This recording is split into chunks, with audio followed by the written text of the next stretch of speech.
All right, welcome into the Breneman and Butt Show. We want to wish you guys a Merry Christmas, a Happy Hanukkah, just a happy holidays in general. We really appreciate you guys tuning in throughout the fall, throughout this season. It's been a great year.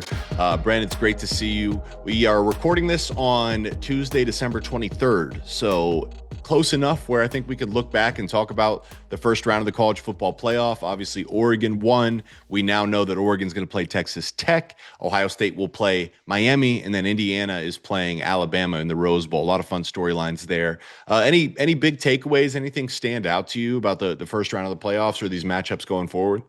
Yeah, I'll say first of all, Merry Christmas, Happy Holidays, Jake. It's good to see you. Excited that we get to do this show again, and blessed that I get to do it with you. My Back first at you. takeaway, I mean, what a dominating performance by Oregon in the first round of the playoffs. That was the Oregon team I wanted to see, right? Come out and run the football well, dominate the line of scrimmage the way they should have. I thought that was a really impressive showing by them, and Dan Lanning had his guys ready to play, and now makes for that Oregon Texas Tech game to be fascinating in the second round of the playoffs, similar to Indiana and Alabama getting to play each other, and how does Indiana stack up against an SEC team like Alabama who beat Oklahoma. So it was a fun first round, but I think we can all say that the second round is going to be a lot more fun in the college football Yeah. playoff. Yeah, no, listen, Oregon, I that offense is just so physical. That's an offensive line that is a Joe Moore Award finalist, Yeah. physical as you're find. But it's one thing to have to match their physicality, but they're a very diverse running scheme as well. Like they have multiple tight ends, multiple running backs. Dante Moore can run it. They have ability to run jet sweeps and reverses with their wide receivers and their tight end.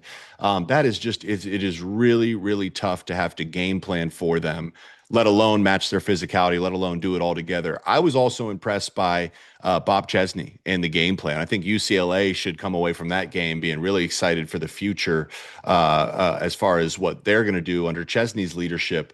As far as the matchups next round, I can't wait to watch the game plan Ohio State has for Miami's defensive line, because that is a nasty, talented Canes defensive line. And you got to protect Julian Saying. You got to be able to run the ball. And then, I mean, I don't know about you, but you talk about the fact that DeBoer was a coach at Indiana. Signetti Mm-hmm. was a coach at Alabama. All these storylines and the familiarity, the big brand Alabama has dominated the past few decades of college football. Indiana's the newcomer. What's your thoughts on that matchup? I see a lot of people already starting to say, "Oh, this is a bad matchup for Indiana. I don't know how they're going to get it done." I'm like, you guys have not been following Indiana if you have any serious doubt that the Hoosiers can get it done. Yeah, no, I mean, I'm with you 100%. I think Indiana's proven. I mean, you can't watch that Indiana team in the Big Ten championship game against Ohio State and come away from that saying that they can't beat any team in college football, any team in the country. I do think that the interesting factor is like what side of this Alabama team are we going to see against Indiana? We've seen Alabama look really bad through the last few games of the regular season, then in the SEC championship game, and then come out in week one in the first round of the playoffs and dominate Oklahoma, and came back, but really started slow in that game. They were down what 17 points to Oklahoma, Yeah. 14 points to Oklahoma at the beginning, Yep. and looked slow. So what side of this Alabama team are we going to see? Is there any question to me that Alabama may have a little bit more speed and talent than Indiana? Yeah, but it's not about that, Jake. It's about how do you play together? How disciplined is your team? How physical are you on the line of scrimmage? And I think Indiana wins that battle every day of the week. Now, it is a fascinating coaching matchup. I mean, two of the greatest head coaching rises we've seen in the last few years of college football. Kalen DeBoer was like a Division III head coach at like Sioux Falls, and then becomes a head coach at Washington and the head coach at Alabama. And for Kirk Cinetti, there's no one who's transformed the program more than Kirk Cinetti has. So it's going to be great to see. It's going to be a great matchup, and it's a good chance for the Big Ten, for Indiana, to prove that, hey, we can beat any team on any stage in the country and go up head to head. I mean, you look at the recruiting class rankings of Indiana versus Alabama over the past 5 years, Indiana shouldn't even stand a chance in this game, Right. right? From a talent standpoint. But a lot of things beat raw high school ranking talent when it all comes together. And that's what's on display, on New Year's Day in that Yeah. game. Alabama did not run the ball against Oklahoma. Mhm. Literally did not run the ball against Georgia. And I just it's not going to be any easier to try to run the ball against Indiana, which means you're going to be in third and long situations.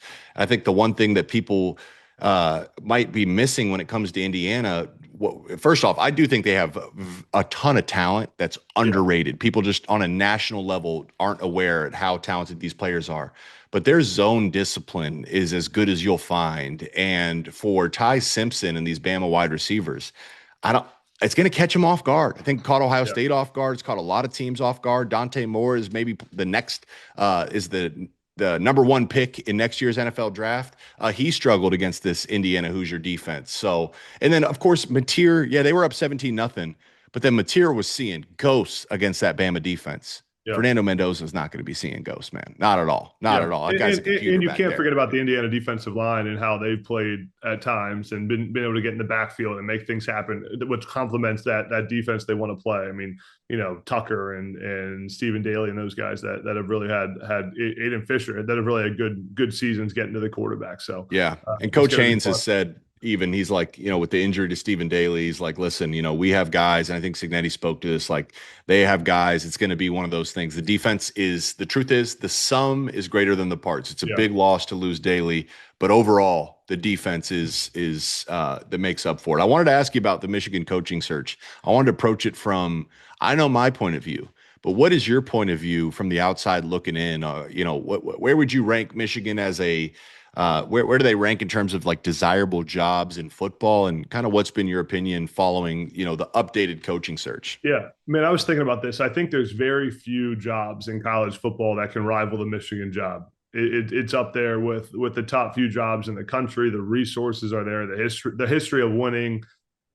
It's an interesting dynamic given you think about Strom Moore leaving Michigan, and then you think about like comparing it to like Penn State and that coaching search, and the similarities, Jake, are you have the interim coaches who a lot of people are rallying behind, right? Biff Poggi at Michigan, Terry Smith at Penn State. I think the way that it ended at Michigan makes it a little bit more challenging to keep your interim head coach. I think there becomes more of a sense of you need to bring someone in fresh from the outside who hasn't been on the staff, who isn't there, who can come in and kind of really set a new path forward for the program. So I'm a fan of Biff Poggi.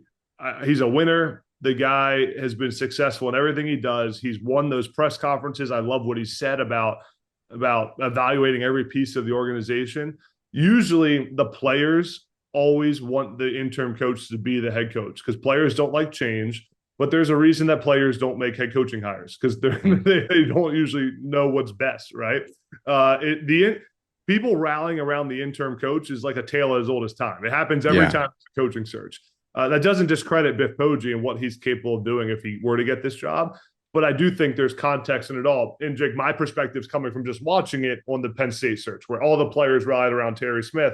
But the reality is the best hire for Penn State was Matt Campbell and keep Terry Smith on that staff. And Yeah. that ended up working out perfectly. So I think the Michigan job is one of the best in the country. They should be able to go get anyone they want in the country. The timing makes it challenging, but also makes it different where you're no longer competing against all these other jobs open right now. You're just the only job open is the Michigan job. Hmm. And you Hmm. kind of get that, but you also have everyone sign their extension, so it's a blessing and a curse in the same way.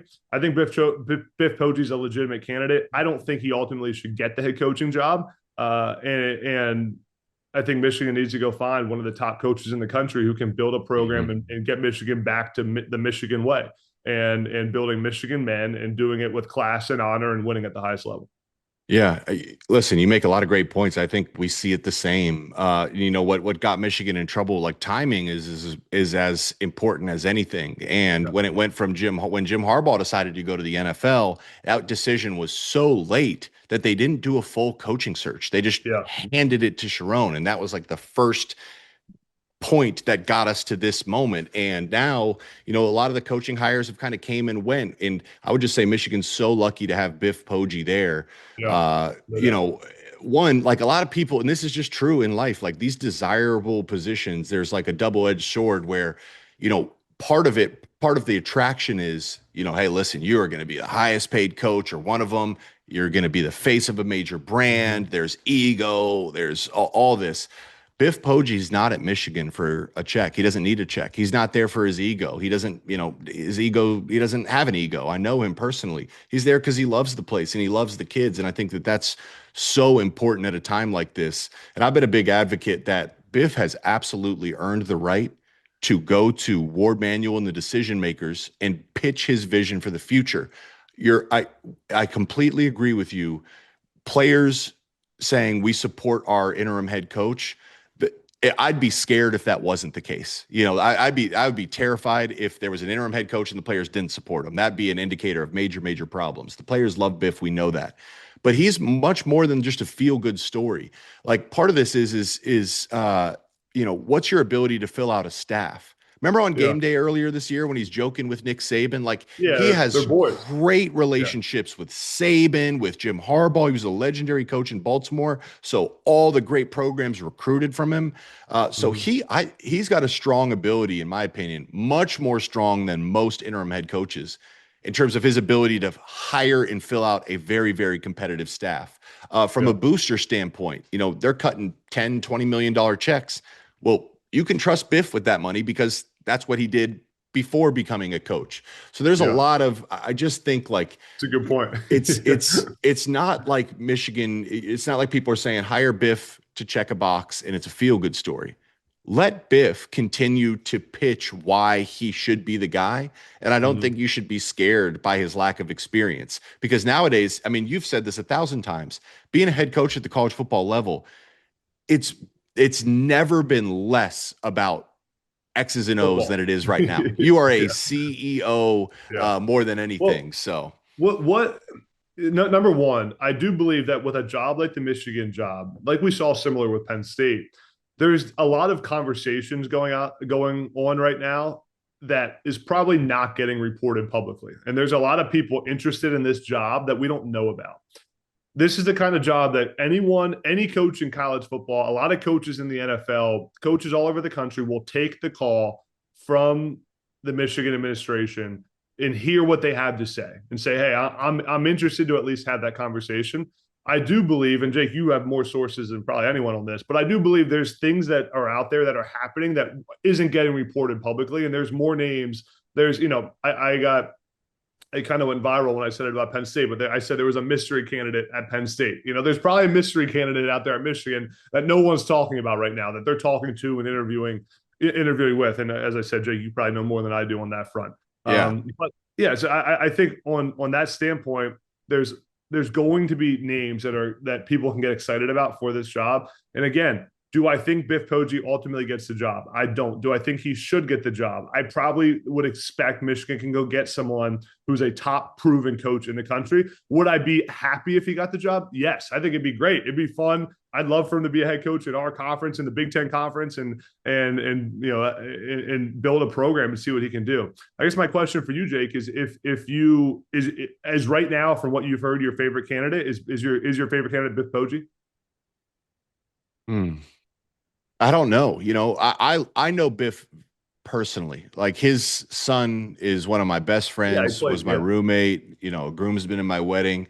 I believe in Biff wholeheartedly.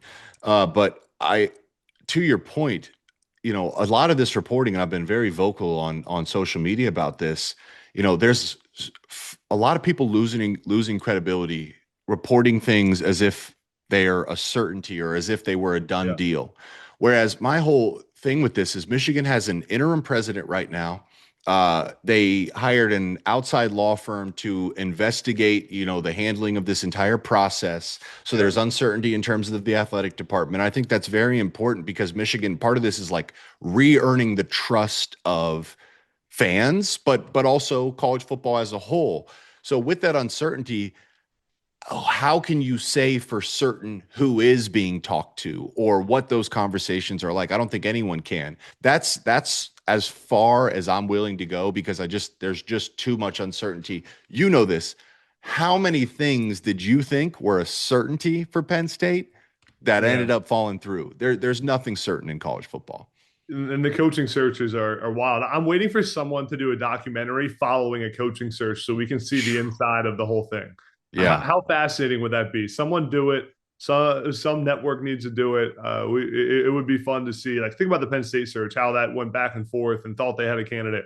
I'm excited to see who Michigan hires. Listen, there's with the negativity, it can be easy as a fan to get disappointed and down in the mud about it. But man, Michigan's going to come out of this with a great head coach, with a path for the future, with stability. And the Michigan program is one that it's not a rebuild job, right? I mean, there's talent, there's winners, there's toughness, there's a great locker room that's ready to be really maximized. So I'm excited for Michigan. One thing before we get out of here is we got to talk about Clemson and Penn State, the bowl game. I mean, this is, without getting into the history, we knew these teams had as high expectations as anybody going into the season, probably two of the biggest NIL spending rosters in college football. And now you have, I was looking at it yesterday, Clemson's got like just shy of 30. I think there's 27 players that are either opting out or injured and will not play. Obviously, Penn State, they have some key guys. I think I saw Zakee Wheatley, Zane Durant, Yeah. Nicholas Singleton. Jeb Knowles is no longer the defensive coordinator.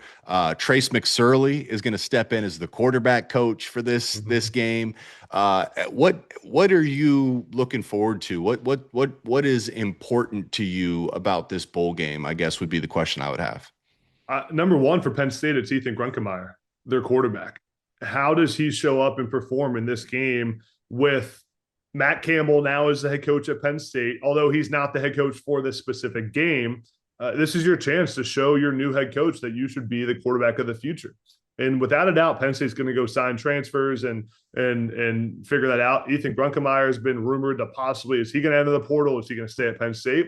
What a great opportunity against a Clemson team with a lot of talent to have a great performance. So that I think the key for Penn State in this game is let Ethan Grunkemeyer sling it. Let him. There's opt-outs on the offensive line. There's opt-outs in the running back room. But Penn State should have all of their veteran wideouts and the talented tight ends they have on the field. So the passing offense for Penn State has gained a ton of momentum over the last few weeks of the season, and I think it's going to be the X factor against the Clemson secondary. For Clemson, I think they gotta rely on running the ball, and it's going to be Cade Klubnik's playing in the game. Going to be another, at least as of now, Cade Klubnik's playing in the game from the last I read. You never know with the opt-outs, but it's going to be another. He started 3-4 seasons now. Yeah. And it's something that in a bowl game that's got tons of injuries, tons of opt-outs, when you have experience at quarterback, it helps a lot. And I think running the football will help Clemson even more and put Cade Klubnik in good positions. But it's just funny to think, Jake, these are the two teams that we thought. I mean, they were my preseason national championship. Me too. I had the Penn State Clemson playing the national title game, and here we are playing now in the Pinstripe Bowl. Good bowl nonetheless, but it's funny to think about how these two teams got here. I mean, really, you can say it for both teams. You look at anyone on Clemson or Penn State, they've underperformed in 2025. So how do they now rally together and end the season on the right note? It's going to be fun to watch. Yeah, and I get the sense, Klubnik, when I've listened to some of his pressers, like that guy, I think I'd be shocked if he didn't play. Like he seems to be a guy that loves Clemson and wants to go out there and play one final game. So, Katron Allen has not opted out. And with Singleton opting out, it seems like, hey, maybe we get to see a heavy dose of Katron Allen. I'll be tuned in to watch some of these veterans that are going to go play their final game for their respective schools, and that's going to be certainly fun. So, Michigan, Texas, we got a long runway before that one kicks off. But maybe we'll talk about that one as that kickoff gets closer. But covered a ton of ground, man. Who's your national champ? I think we can end with this one. Who is your pick to play in and then ultimately win the national championship? I've got Indiana Ohio State rematch of the national title game. Okay. How about the semis? Go back. Do you think who's going to play in the semis then? Indiana obviously beats Bama. Yeah, Indiana beats Bama. I have Oregon. Hold on. Let me Oregon beats Texas Tech. Let me pull up the Oregon beats Texas Tech. Yep. I have Oregon Georgia, Ole Tech. Miss. Georgia, Ole Miss. Who did I pick for that game? I had Ole Miss beating Georgia. You have Ole Miss beating Georgia? I do. Yeah, I have Georgia out. Yep. How? I mean, they're going to win. Okay.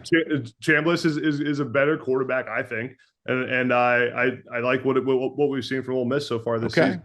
You have Georgia winning that game? Yeah, I do. I just don't trust Ole Miss. I see they beat Tulane, and then their entire staff immediately is flying to Louisiana to go meet with Lane Kiffin. I'm like, this is a mess. You got to be all hands on deck to beat Georgia. The funny thing about Tulane, Ole Miss, and James Madison, Oregon, is both those coaches on the Group of Five team are going to be competing against them in the conference at their new jobs. Yeah. So that was the best piece. Who's your national title pick? I got the same as you. Yeah, I got Ohio State, Indiana. Ohio State, I think they need to have a game plan. Miami's defensive line really impressed me against Texas A&M. Like that is a nasty defensive line. So the Buckeyes got to have a game plan. But I think Ohio State, they get the rematch against Georgia. I think they ultimately beat Georgia. It's Indiana, Ohio State rematch. Who do you got winning that? I have Ohio State. Ohio State was my when I first saw the bracket, I said Ohio State wins this whole thing. Okay.